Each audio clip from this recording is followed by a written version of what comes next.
Garden के episode number 2।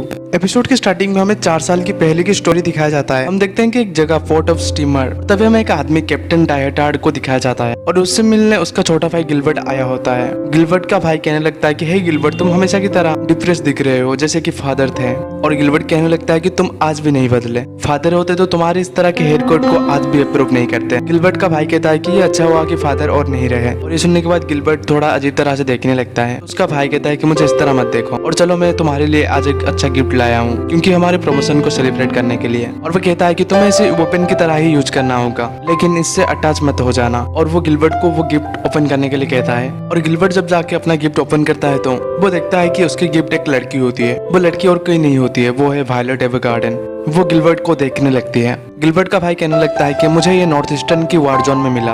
और इसके बाद हमें प्रेजेंट का सीन दिखाया जाता है जहाँ पर वायलेट की बॉस कहते हैं कि वो आज से ऑटो मेमोरी डॉल की तरह काम करेगी। और वो वहाँ पर काम करने वाले लड़कियों से कहती है कि प्लीज इसे सब कुछ सिखा देना। और इसके बाद हम 3 लड़की को देखते हैं जिनका नाम होता है कैटेलिया, इरिस एंड एरिका। यहाँ पर एरिका जो वायलेट को देखती है तो वो सोचने लगती है कि इसके पास कोई भी फेशियल एक्सप्रेशन नहीं है, मानो कोई डॉल की तरह ही है वो। इसके बाद हम देखते हैं कि मिस कैटेलिया जो कि वायलेट से पूछ रही होती है कि तुम्हें ऑटो मेमोरी डॉल के बारे में क्या पता है। वायलेट कहती है कि जैसे कि उन्हें रिक्वेस्ट किया जाता है वो लेटर लिखते हैं। मैं ये पूरी तरह से नहीं कह सकता हूँ कि मैं ये समझ रही हूँ लेकिन मैं अपनी ड्यूटी कर सकती हूँ। तभी वहाँ पर इरिस खड़ी होकर कहने लगती है कि ये कोई ड्यूटी नहीं है जिसे तुम इतनी आसानी से कह रही हो। वहाँ पर मिस कैटेलिया एरिका एंड इरिस से वायलेट की इंट्रोडक्शन करवाती है। वो कहती है कि एरिका और मैं कुछ वक्त से डॉल की तरह काम कर रहे हैं। तभी मिस कैटेलिया पूछती है कि वायलेट, क्या तुम्हें पता है कि टाइपराइटर कैसे यूज किया जाता है। वायलेट कहती है कि नहीं, मैं पहले कभी इसका इस्तेमाल नहीं किया है। ये सुन के कैटेलिया कहती है कि तुम्हें टाइपिंग की प्रैक्टिस करना चाहिए। और वो इरिस से मैनुअल मांगती है। और इसके बाद वायलेट भी टाइपिंग के लिए बैठ जाती है। कैटेलिया पूछती है कि तुम्हें तुम्हारी ग्लोव्स उतार देनी चाहिए। और जब वो अपनी ग्लोव्स उतार देती है तो वहाँ पर वो तीनों देख के ये हैरान हो जाते हैं। कैटेलिया पूछती है कि क्या तुम ठीक हो।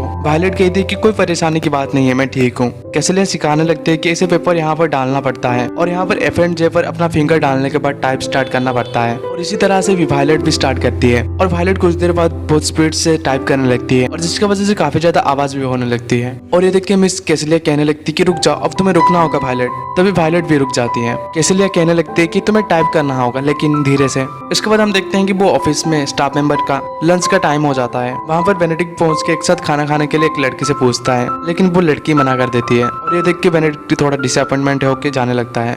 और जब बेनेडिक्ट अकेला खाना खा रहा होता है उसके आगे एरिका एंड इरिस भी आ जाते हैं। और बेनेडिक्ट उन्हें भी पूछता है कि एक साथ खाना खाने के लिए, लेकिन वो भी मना कर देते हैं। और इसके बाद इरिस एंड एरिका एक साथ बैठते हैं जहाँ पर इरिस एरिका से कहने लगती है कि मैं इतनी दूर लेडन आई हूँ डॉल बनने के लिए, लेकिन मुझे सिर्फ एड्रेस लिखने के लिए और जो लेटर मिसिंग हो जाते हैं उसे ढूंढने के लिए काम मिलता है। और वो कहती है कि वैसे मैंने सुना था कि वो लड़की जो अब नहीं आई है वो पहले आर्मी में थी, लेकिन फिर भी उसे अभी भी एक डॉल बनाना नहीं चाहिए था। वो ये जॉब के लिए इतनी भी ठीक नहीं है। और ये सुन के एरिका सोचने लगती है कि वो अभी भी एक बच्ची ही है।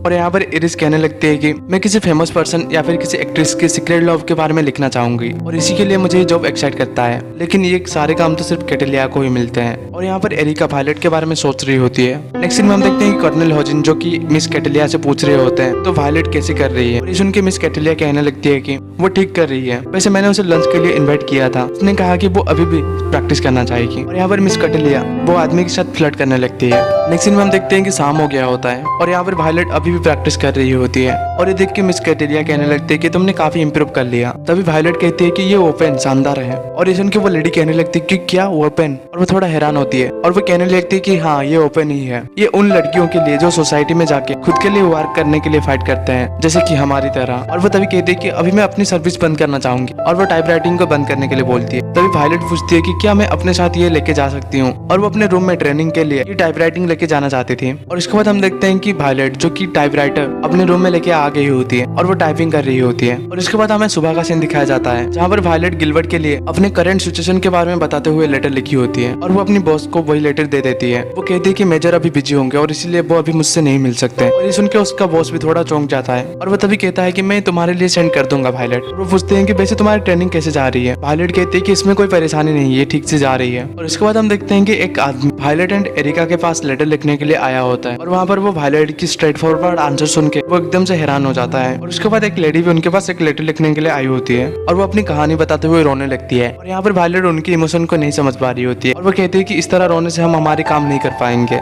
तो इसी की वजह से प्लीज अपना रोना इमीडिएटली बंद करिए। और ये जवाब सुन के वो लेडी एरिका एकदम से हैरान हो जाते हैं। इसके बाद और एक आदमी भी लेटर लिखने के लिए आया होता है और वो उनकी लिखी हुई लेटर से खुश नहीं होता है और इसलिए वो उनके ऊपर चिल्लाने लगता है। और ये देख के एरिका भी डर जाती है। वो बंदा गुस्से से वो पेपर को मारते हुए कहता है कि आखिर तुम खुद को क्या सोच रही हो। और ये देख के वायलेट कहती है कि वो एरिका है और वो बंदा और भी ज्यादा भड़क जाता है। वो कहने लगता है कि मुझे लेटर बिल्कुल भी पसंद नहीं आया और इसलिए मैं इसके लिए पे नहीं करूंगा। और ये सुन के वायलेट उठ के कहने लगती है कि तुम पे करने के लिए इसलिए मना कर रहे हो क्योंकि तुम्हें पसंद नहीं आया, ये इलीगल है। तुम्हें लेटर में क्या पसंद नहीं आया, हमें उसके बारे में बताओ और गाइडेंस दो। और यहाँ पर वो बंदा वायलेट को धकेल रहा होता है लेकिन वायलेट वो बंदे को टेबल पर पटक देती है। इसके बाद हम देखते हैं कि वो आदमी वायलेट के बॉस को वो कह रहा होता है कि हमें कुछ कस्टमर से कंप्लेंट मिला है। और ये सुन के वायलेट पूछती है कि क्या ये प्रॉब्लम की बात है। वायलेट की बॉस कहने लगते हैं कि नहीं ऐसी कोई बात नहीं है, क्या तुम ठीक हो। ये सुन के वायलेट कहती है कि मेरे हेल्थ के साथ कुछ भी गलत नहीं है। ये सुन के उसका बॉस कहने लगता है कि मेरा मतलब था तुम्हारे काम से। तभी एरिका कहती है कि हमारे पास आज और ज्यादा रिजर्वेशन नहीं है तो हम दोनों एक साथ काम कर सकते हैं। और इसके बाद एरिका एंड वायलेट मिलके काम कर रहे होते हैं। वायलेट जब टाइप कर रही होती है तो एरिका पूछती है कि आखिर तुम ये जॉब क्यों करना चाहती हो। तभी बाहर एक लेडी आ जाती है और वो पूछती है कि क्या सब लोग चले गए हैं। एरिका तभी बाहर जाके कहती है कि क्या आपको कोई लेटर लिखवानी है। एरिका कहती है कि आप जिस तरह की भी लेटर लिखवाना चाहेंगे हम लिखेंगे। वहाँ पर वो लेडी मिस कैटलिया को ढूंढने लगती है। वो पूछती है कि मैं कैटलिया के बारे में सुनी थी, क्या वो अभी यहाँ पर नहीं है। और यहाँ पर वो लेडी बैठ के कहने लगती है कि क्या तुम्हें पता है कि मैं एक सिंपल लड़की नहीं हूँ और मुझे एक बंदा जो मुझे डेट करना चाहता है उसने कहा कि वो एक ऑटोमोबाइल की कंपनी शुरू करना चाहता है और एक ना एक दिन सबके पास खुद की एक कार होगी। और मैं नहीं चाहती हूँ कि वो मेरे बारे में इतना नॉर्मल सोचे। वैसे मेरे पास उसके लिए कोई फीलिंग नहीं है अभी। अगर वो मुझे इस तरह से दिखाएगा कि वो मेरे लिए सीरियस है और वो मुझसे प्यार करता है तो शायद हमारे बीच कुछ हो सकता है। तो तुम इस तरह से मेरे लिए एक एलिगेंट रोमांटिक लेटर लिखो। और वो तभी एरिका को ऐसे एक लेटर लिखने के लिए बोलती है। तभी वहाँ पर बाहर वायलेट आ जाती है और वो लेडी वायलेट को लेटर लिखने के लिए ऑर्डर देती है। और ये देख के एरिका थोड़ा हैरान होती है लेकिन वो कुछ नहीं कहती है। और इसके बाद हमें मॉर्निंग का सीन दिखाया जाता है जहाँ पर वो लेडी गुस्से से भागते हुए वो ऑफिस की तरफ आ रही होती है। वो ऑफिस में आके कहने लगती है कि आखिर वो लेटर के साथ क्या गलत है। और यहाँ पर मिस कैटलिया शांत होने के लिए कहती है। तभी वायलेट कहती है कि तुमने मुझे जिस तरह के लेटर लिखने के लिए कहा मैंने उस तरह ही लिखा। यहाँ पर वो लेडी गुस्सा होकर कहने लगती है कि तुम्हारे लेटर की वजह से वो मेरे ऊपर गुस्सा हो गए और लेटर मुझे वापस भेज दिया। वो वही लेटर वायलेट को फिर से पढ़ने के लिए देती है। यहाँ पर वायलेट जब रिप्लाई पढ़ती है तो उसमें लिखा होता है कि मैंने तुम्हारे लेटर पढ़ा और मैं अब ये जानता हूँ कि तुम्हारे लिए मेरे पास कोई भी फीलिंग नहीं है। तुम्हारी सीरियसनेस और लव मेरे लिए कुछ भी नहीं है। मैं एक कॉम्प्लेक्स एंड सीरियस वुमेन हूँ और इसलिए हमारे रिलेशनशिप के बारे में फिर से और बार सोच लेना क्योंकि मेरे लिए गिफ्ट एंड फंड कुछ ज्यादा ही मायने हैं। और वो यहाँ पर अपनी लेटर पढ़ने के बाद वायलेट पूछती है कि तो आखिर ये लेटर के साथ क्या गलत है।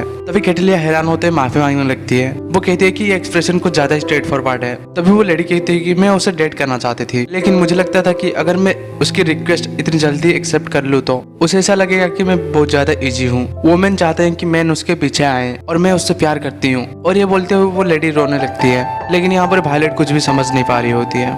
नेक्स्ट सीन में हम देखते हैं कि कैटलिया एंड वायलेट एक रेस्टोरेंट में होते हैं। तभी कैटलिया वायलेट से कहती है कि ऐसा लगता है कि ये मुश्किल जॉब हमने कुछ जल्दी तुम्हें दे दिया। तभी वायलेट कहती है कि मैं ये समझ नहीं पाती हूँ, मैंने उस तरह ही लेटर लिखा जिस तरह वो बोली थी। तभी मिस कैटलिया कहने लगती है कि शब्दों का मतलब कुछ अलग ही होते हैं। कोई भी जो बात कहता है वो पूरी तरह से सच नहीं होता है। शायद ये ह्यूमन की वीकनेस भी है। वो दूसरों के साथ टेस्ट करते हैं और दूसरों से ही उन्हें पता चलता है कि उनका महत्व अभी भी है। हाँ ये इंसान ही है और ये अजीब है। और इसके बाद हम देखते हैं कि वायलेट वो लड़की को माफी मांगने के लिए जा रही होती है। तो वो दूर किसी आदमी को देखती है और वो सोचती है कि वो मेजर है और वो इसीलिए वो भाग के पीछा करने लगती है। जब वायलेट पुकारती है और वो बंदा पीछे पलटता है तो वो कोई और ही होता है। नेक्स्ट सीन में हम देखते हैं कि एरिका जो कि विंडो से देख रही होती है कि वायलेट बारिश में आ रही होती है और वो तभी अचानक वायलेट के आगे चली जाती है। तभी वायलेट एरिका से कहती है क्या मैं तुम्हें एक सवाल पूछ सकती हूँ, क्या मैं ऑटोमेमोरी डॉल बनने के लिए इसके लिए सूट हूँ। तो वो बताती है कि नहीं तुम नहीं हो, लेकिन तुम क्यों ये जॉब करना चाहती हो। वायलेट कहती है कि मैं जानना चाहती हूँ कि आई लव यू का मीनिंग क्या है। और ये सुन के एरिका कहती है कि क्या इतना ही। वायलेट कहती है कि हाँ मैं समझती हूँ ये वर्ड किसी एक इमोशन को एक्सप्रेस कर रहे हैं लेकिन मेजर आखिर इस तरह के शब्द मेरे को क्यों कहे। मैं जानना चाहती हूँ कि आखिर क्यों मैं ये जॉब के लिए सूट नहीं हूँ फिर भी मैं ये जॉब करना चाहती हूँ। और ये जवाब सुन के एरिका काफी हैरान होते हुए देख रही होती है। इसके बाद जब वो दोनों अंदर जा रहे होते हैं तो वो सुनते हैं कि इरिस उनके बॉस से कह रही होती है ये कंपनी अभी भी नहीं है और मुझे लगता है कि वायलेट को एक डॉल की तरह काम करवाना ये उसके लिए काफी हार्ड है।